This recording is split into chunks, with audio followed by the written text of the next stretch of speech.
Part 1. My birthday gift changed everything. I've never liked my birthday. I don't know why. Something about it always felt off. My parents used to throw me parties when I was a kid, but I never really felt like celebrating.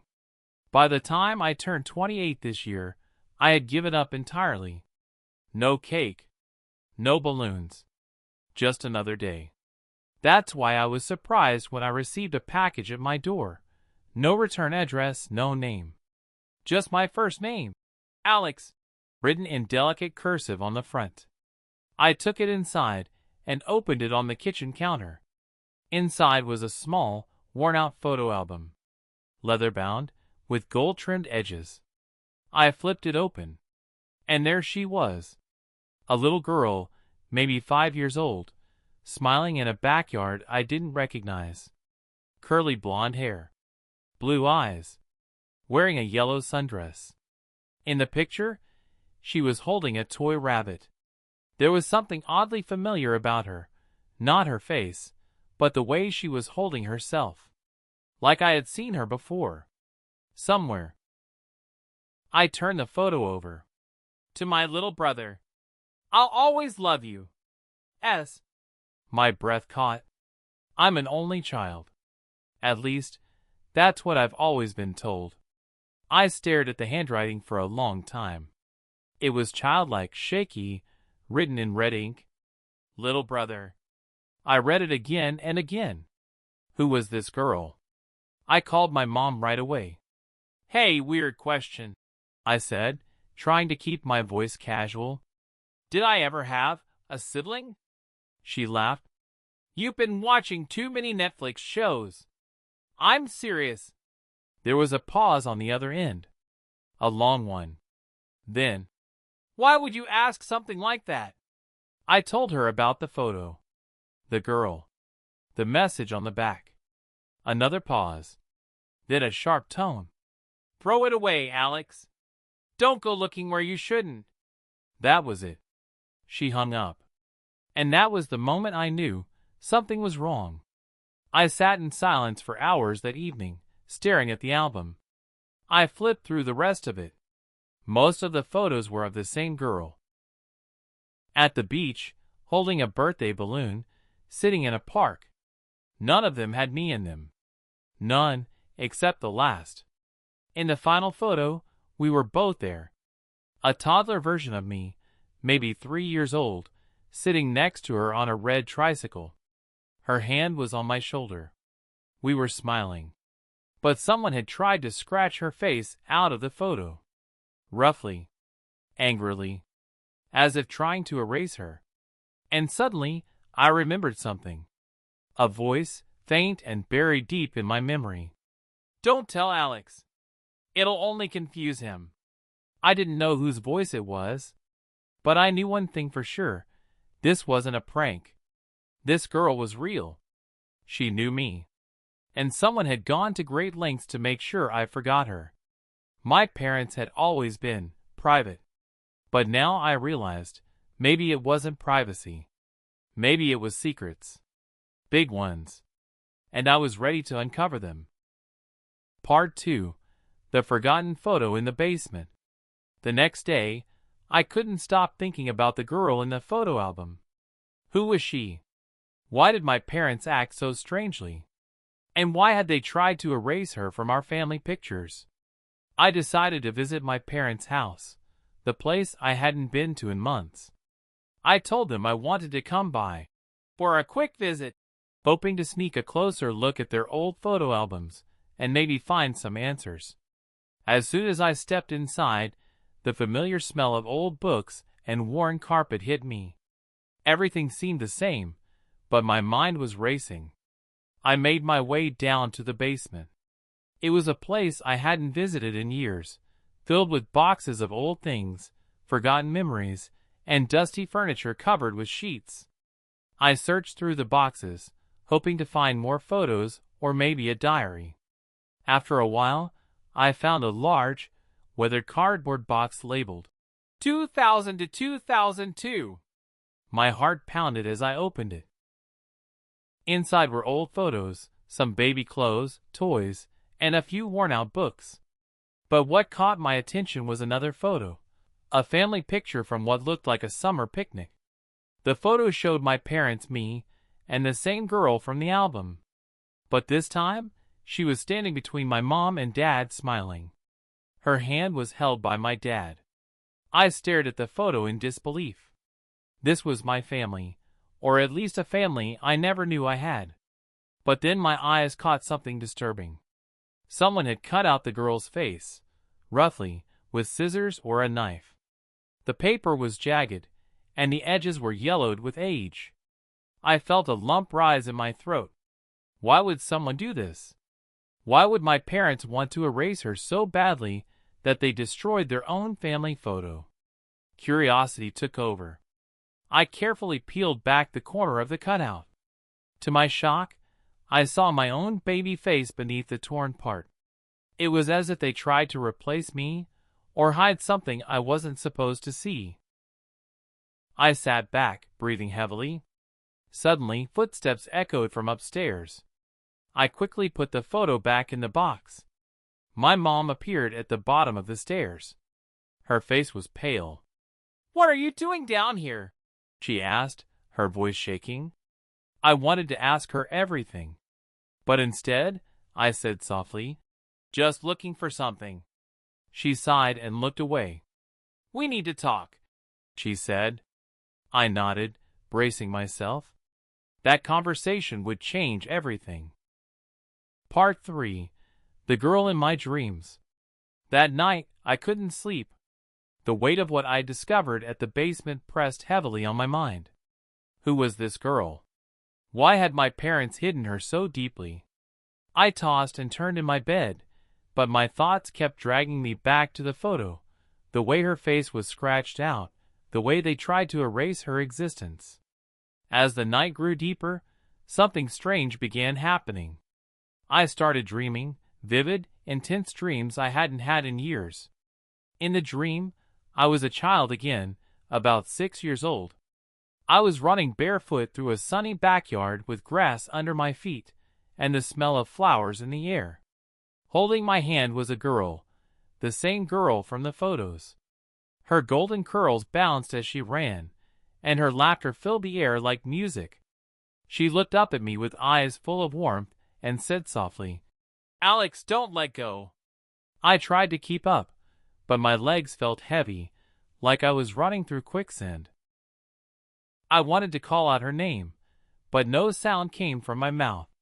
The dream shifted, and suddenly I was alone, standing in the middle of an empty field.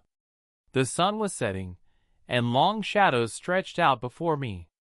I looked down at my hand, but it was empty. The warmth of hers was gone. I woke up with a start, my heart pounding and my sheets soaked with sweat. I lay in bed for a long time, staring at the ceiling, trying to make sense of the dream. Was this just my mind playing tricks on me? Or was it something more? Over the next few days, the dreams continued, each one growing clearer, each one revealing more of the girl's face, her smile, her voice. I started writing everything down in a notebook, the details, the feelings, the fragments of memories that seemed just out of reach. The dreams made me question everything I thought I knew about my childhood. Was this girl a real person? A sister I had forgotten? Or had I been made to forget her? I realized I needed to find answers, not just in photos or memories, but from the people who should have known the truth all along. One evening, over dinner, I decided to confront my parents. "Mom, Dad," I began carefully, "I've been having these dreams about a girl. I think she's my sister. I need to know everything." My mom's fork froze halfway to her mouth. My dad's face went pale. My mother finally whispered, "Alex, there are things about your past you don't understand. Things we thought we were protecting you from." The silence that followed was heavy. I knew this was just the beginning. Part 4. A confrontation over breakfast. The next morning, the tension in the kitchen was thick enough to cut with a knife. The usual casual breakfast felt forced and heavy, like every bite was weighed down by unspoken truths. I pushed my scrambled eggs around on the plate, stealing glances at my parents. They avoided eye contact. My mom's hands trembled slightly as she poured coffee, and my dad stared out the window, his jaw clenched. I decided to break the silence. Mom, Dad, I need to know. Who is she? The girl in those photos? My mom's eyes welled up instantly. For a moment, I thought she was going to turn away. Then she took a deep breath and said softly, Her name was Sarah. Sarah? I echoed. My sister? Yes, my mom said, voice shaking. She was your sister. Your older sister. I blinked, stunned. But you never told me. My father finally looked at me, the pain in his eyes undeniable. We thought it was better that way, Alex. You were so young. We didn't want to burden you with things you wouldn't understand. I frowned. What things? What happened to her? My mother's voice cracked. She died. We lost her. I swallowed hard. When? How? We don't know exactly, my dad admitted. She was sick for a while. We kept it private. We buried her quietly. You were too young to remember. But I knew something didn't add up. If she had died, why were there no records? No death certificate? Why was her face cut out from photos? I asked, voice low but urgent. Why did you cut her out of the pictures? Why erase her like she never existed? My mom looked away, tears streaming down her face. Because it was too painful. We didn't want you to get attached. It was easier that way. I shook my head, struggling to hold back my anger and confusion. But I'm your son. I deserve the truth. Why hide it all these years? My father sighed deeply. We were trying to protect you. We thought it was the best way. But it feels like you betrayed me, I said, my voice breaking. My mother reached out and took my hand. We're sorry, Alex. We never wanted to hurt you. The weight of their apology hung in the air. I realized then that this wasn't just about a lost sister. It was about years of secrets and lies. And the fragile threads of trust between us were beginning to unravel. Part 5. Digging into records. After that tense breakfast, I knew I couldn't just accept my parents' story at face value. Something wasn't right. There were too many gaps, too many questions without answers. I decided to do my own digging. The next morning, I went to the county records office. I had no idea where to start, but I figured if Sarah had truly existed and had died, there had to be some official record. A birth certificate, death certificate, hospital records, something. At the records office, the clerk gave me access to public archives. I started searching for anything with my family name, focusing on the early 2000s. I found my own birth certificate easily. Born in 1992, healthy baby boy, parents listed clearly. Then I looked for any other children born to them around that time. Nothing. No other births registered. Next, I searched death records for anyone with our last name. No match. Confused, I broadened my search to neighboring counties, thinking maybe the birth or death was registered elsewhere. Still nothing. The absence of records was starting to feel like a sign.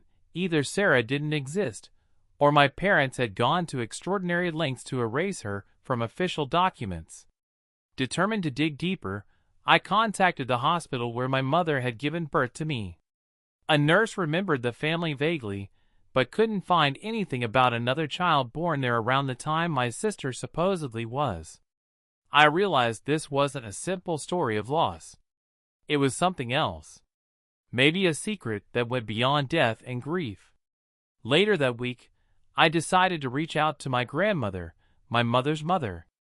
I hadn't talked to her much over the years, but she'd been around longer, seen more. I called her hesitantly. After some small talk, I brought up Sarah. There was a long pause. Then she said quietly, Sarah is alive, Alex. She's been alive all these years." Her words hit me like a freight train. "Alive? But Mom said she died." Grandma sighed deeply.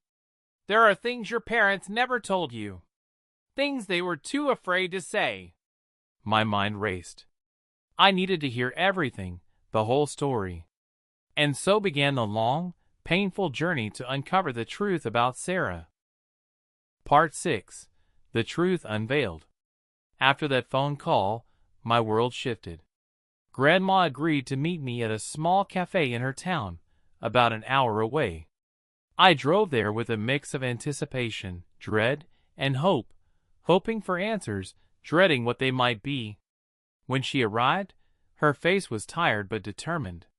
She looked me straight in the eyes and said, "Alex, you deserve to know the truth about Sarah. Not the sanitized story your parents told you." She took a deep breath. "When Sarah was 5, she was part of a religious community, a sect that your parents were involved with for a time. Things were complicated. The community was strict, controlling. Your mother was scared for Sarah's safety. The sect demanded harsh sacrifices and isolation. One night, your mother took Sarah and fled. She didn't want to lose her daughter to that life. But the sect's leaders threatened her. To keep Sarah safe and to protect your family, your parents made a painful decision. They told everyone Sarah had died. They erased her existence. Sarah was placed with a distant family who promised to care for her and keep her hidden. Your parents thought they would reunite one day." My heart pounded. Why didn't they tell me? They wanted to protect you. They feared the sect might come after your whole family if the truth came out. But they made a terrible mistake keeping you in the dark. I sat silently, trying to process it all. "I want to find her," I said finally. Grandma nodded. "She's out there, Alex. She's alive. And she's waiting for you." That moment marked the beginning of a new chapter.